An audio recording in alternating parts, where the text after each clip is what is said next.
nwere story m wepụtara n'iru akwụkwọ. So ụmụ nwoke like ha lusi 10 wee na-akwa m ha kwalụ m si ụzọ si maka na nsị na ka ihe m kwude nwa na nsị na ụfọdụ ụmụ nwoke ga-eji maka 3,000 ndọkasịla adọka ka 10,000 ndọkasịla adọka ha dobelube nna gị wee na-ama treat gị anyhow. Ma ndị bịa na my DM na-agwa m si m ekwuzina ife afọ that I should respect tradition. O sikwa nke ọ pụọ nke why should I say that? Tradition is tradition. Unu ama ife na-esenụ because na ụfọdụ aghọtara ife na-esenụ nwesị ka nkọ kọwakwa ọfụma because the story tolo ogologo mana just m jụọ ya na ajụjụ. So I don't think na ụfọdụ ghọtasịrị ife na-esenụ. So ka mkpezielu na ife na-esenụ. This girl nụrụ di o ya na di wee bili. This girl na-agwa unu maka ya ọ mụtakwalụ di ụmụ na abụọ. So n'ime ụmụ na-abụ afọ di na-akwụgharị kwakọta tụba nwaanyị ọzọ ime. So this girl wee sị na ya chọrọ ịghọta na ebe ọ tụba nwaanyị ọzọ ime chọọ ịkpọtụ ya na ya chọrọ second wife ka anabala onwe ya.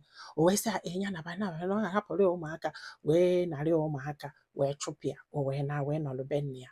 E wee na-ayọ this guy sị ya bịa ka ị were ego ime n'isi m. Ọ sị na ya ma nwe na ịnụ nwaanyị na-abụ bụ tradition na o nwere right ịhapụ ya ebe ọ hapụrụ ya na ọ ga-atọ be nne ya na ọ ga-ata na be nne ya. This girl na-agwa unu maka ya the very poor. Ịghọtara na fa mara ebe fa ga-ebidobe onye ha jekwuola ọsị biko na ha chọọkwa nsogbu na dịmanụ bụ sọ nsogbu. Onye ha jekwuola ha sị biko na ha chọọkwa nsogbu na dịmanụ bụ sọ nsogbu. Okay. That girl nke o ji enu ata bụ fu nwa nwoke maka na ọ dị ime nwa nwoke ka o ji wee jenu ata ya. Ọ bata ọmụọzi nwoke ọzọ. So fu nwa nwoke ka o ji. So this girl wee nọlụ be nne ya na-ayọ ndị uncle ya fa jee malụ ka esi eme fa na fa emenwuro anything about it. And this girl papa ya nụrụ nwaanyị na-abụ. That's why o ji wee sị na ya chọrọ polygamy duto ife ya gabiga n'isi papa ya na nwaanyị nke ịbụọ nụrụ wee yọtago. And being that na papa ya dọrọ na mma papa ya chọọkwa ịma na ọkịta ka papa ya chọzịrị ịma. O wee nọlụ wee na-akwụgharị. So wee sobe na ụmụ nwoke kụbara ya nkụ n'ọkpa wee nyebe na-enwe obere ego ọ ga-eji wee bụrụ mmadụ. O wee nakọtara ha ego wee tụrụ ime mkpuke wee mụọ ya ọ bụrụ nwa nwaanyị. This guy ha bịarakwa bịa were ego gịcha bịa kulu nwa nwaanyị agịcha weta n'ego ka e wee rie nnicha nothing. Ahụ ịghọtago agba ya nkịtị o agba ya nkịtị. O wee zụba nwa nwaanyị a wee zụgide ya 16 years. Nwa nwaanyị a wee tụrụ ime mkpuke wee bube ebuse anya wee mụọ ya wee bụrụ nwa nwoke. Ọ mụrụ anya ọ bụrụ nwa nwoke duto na di nke chụrụ ya nụrụ nwaanyị ọzọ so ofu nwa nwoke ka o ji. O wee nyụọ wee bịa wee sị sị kpọnye nwa nwoke afọ nke nwa ya nwaanyị mụrụ.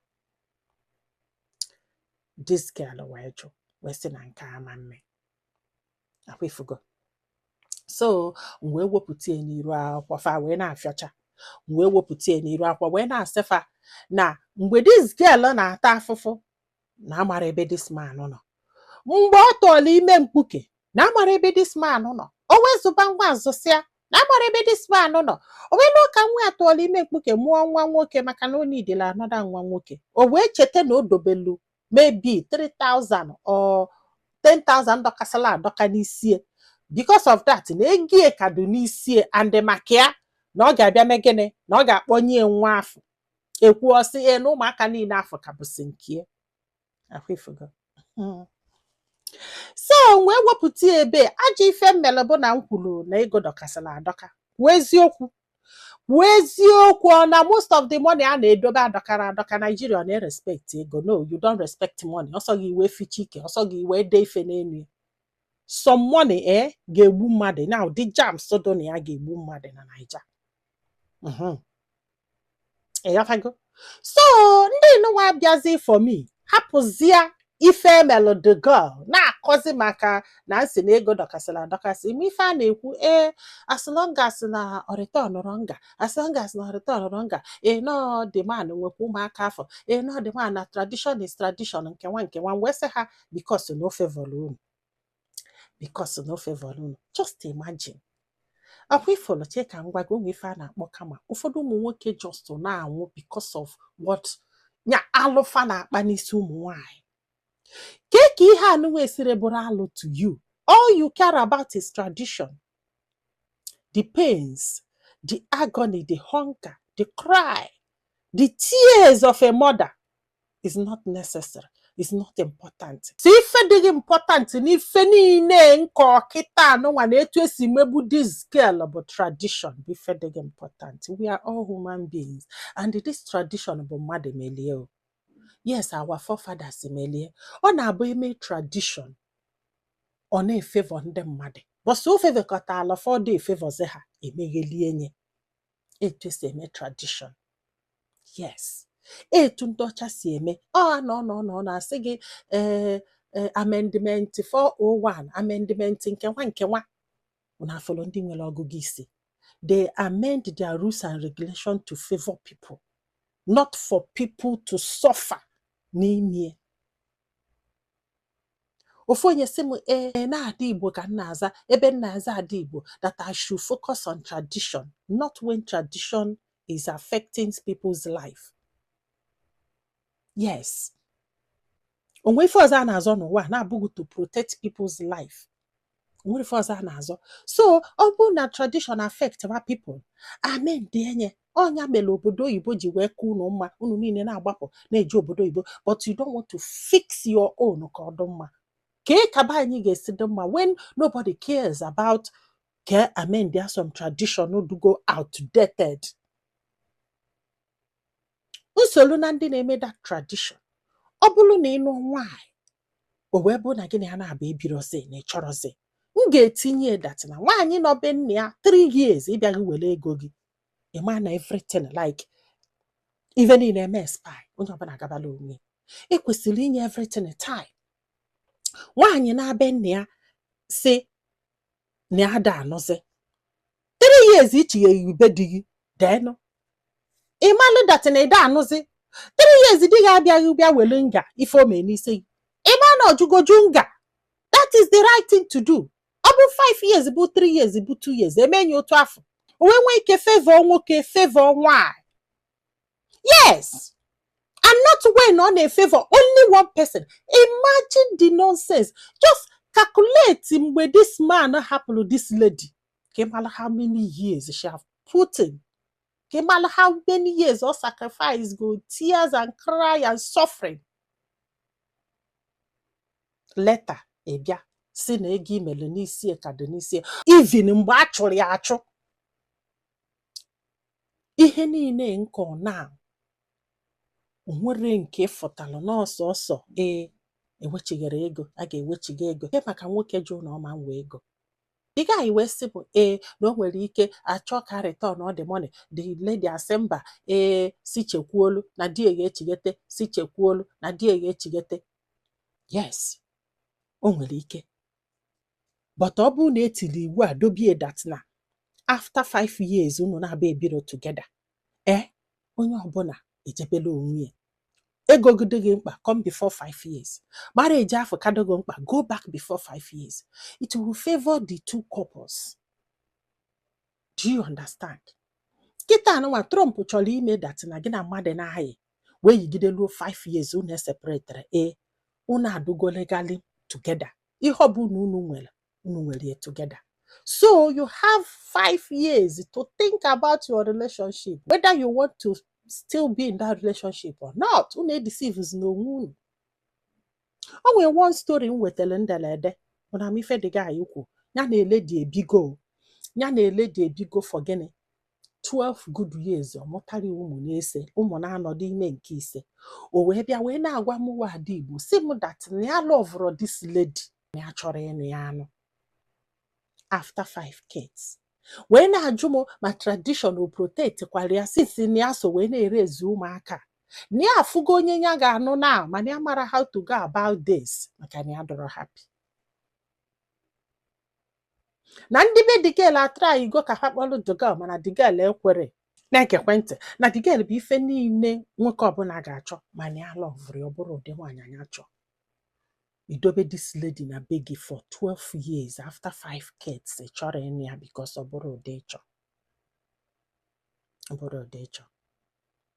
Unu nwekwa tradition o. Tradition should be able to take care of all this. Yes. Nka kịta ekwu kịta unu asị m ya kpọrọ ụmụaka na-ese afọ ka o kpo n'elu nne ya. Nne ya nke one, nne ya bones edugo week ka ọ ga-ekpo n'elu 5 kids. Maka na unu fụ na interest the guy dụkwara na ụmụaka afọ. Maka na ọmagolo na gịnị mee? Parents ya mazụ ụmụ na-ese. Ikponego ụmụaka afọ bụ ịkwụgide ha aga ọfaja dị na atọ na ọ bụrụ ndị ori obere oge ejide ha n'ụkwụ aka oyibo ụkwụ ụkwa a na-akụgbu a na-agbagbu a na-eme nna a na-eme ibie ụmụ nwoke niile a na-egbusisi fa maka gịnị agụụ adị azụ ha azụ. Mana ọ bụ na tradition protect all these things like ọ bụ na gị na nwaanyị bie beghe gie. In fact na ị nwere ike ịnụ nwaanyị ọzọ or 5 years imeghe gie na ịma nnu nwaanyị ọzọ. You have 5 years to decide. Tradition should be amended. Yes, mbụla adị Igbo, I have right to say it. As a nwakpu, as ada. Eziokwu na the girl kwesịrị ịma kedu ife ọ ga-eji nọbe nwoke for, kedu ife o promise. Now, kedu ife o promise because o kwuru si na onwego nwoke chọrọ ịbịa nụ ya na agbagide mbọ fụ na ọ nụrụ ya. Maka gịnị? Na ụmụ ya dị ya mkpa.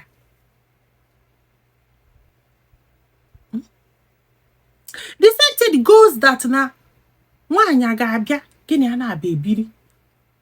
O solo gị na-manage, solo gị na-struggle. Ị nwere ego charara. Ịma na ọ dọrọsị gị mma. Ịchọba nwaanyị ọsọ. Ịchọba nwaanyị ọsọ. Listen, ifuru ife anọwa dọ na second wife na first wife, ife anọwa abụrụ tradition anyị o. Second wife abụrụ tradition anyị. Second wife bụ choice. Ịchọ. Ndị gboo dobelie due to circumstances. Ofefa jidobie. Ndị gboo dobelie due to na mgbe a na-akọ ọrụ ugbo, you need more people to help you as a farmer.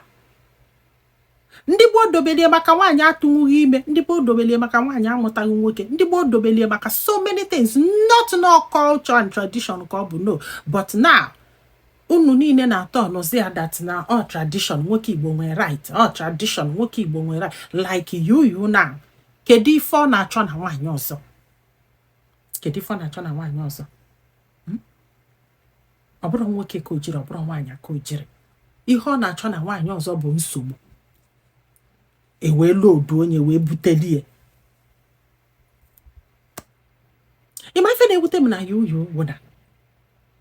Just to imegide ụmụ nwaanyị unu lofuo na nwoke ibe unu ka a napụrụ nwunye napịa ụmụaka. Napịa nwunye napịa ụmụaka. Unu maga na support na ife emelọdụ mma. Unu na support na ife emelọdụ mma. This lady anugo the first husband or no. Nwoke ibego is supporter on calf. Not the second one or no. Nwoke ibego chilo maki anabo. We jekwe ebe nwanya no do onwe napati adie. Still nobody me pound na support ya. Se na odumma. Onye kefi nya sori na abie. Onye kefi. Yes, on a bunje na comment section for onye say, okay, may Judy happen to you. Onye have but say God forbid, God forbid. Why are you God forbidding? Why? Oduno ka yo lojanya. Nya, oduno ka yo lojanya. Manu onye mmili follow kwe ka oneli. I keep on saying that. Mwanya niile juluno. Nwanya niile juluno. Beautiful ones with curves, everything. Obulu nwanya gbapụtago na di ugboro na-abụ. Na sialu nwoke afọ ụmụ ya. Bifedo gị mma. Jisi na ike na-eme n'upoli. Unu che unu na-emegide ụmụ nwanyị mana in the other way round unu na-emegide onwe unu. Nwanyị anụghị di ọfụghị ife ọ ga-eme. Ojekwa ọgwụ tageti nwoke dị ya mma. Je fọchapụta ya from family n'obia as a second wife. Unu che na unu na-eme ụmụ nwanyị unu amara na unu kunu na-eme. All I'm saying is that mgbe ụfọdụ see beyond the case Ndugunirugi. Not tradition. Tradition, I respect tradition. I abide by tradition. I know tradition. Now when you have to return that they go, yes, because that is tradition. Mana still or justify the action the man put in place. Baby, na love for that son. Or justify that action alone kwesị ka edobe tradition n'akụkụ we deal with that guy. Maka na mmadụ ka anyị bụ, maka na anyị nwee conscience, maka na anyị nwere onye anyị na-ekpelu, maka kama ọ bụsịkwanụ ka ọra m n'ọnụ. If you want ekwele nke agbasa gị, yapago, this is me. Ndị be anyị, daalụnụ ka ọ dị n'ụbọchị ọzọ.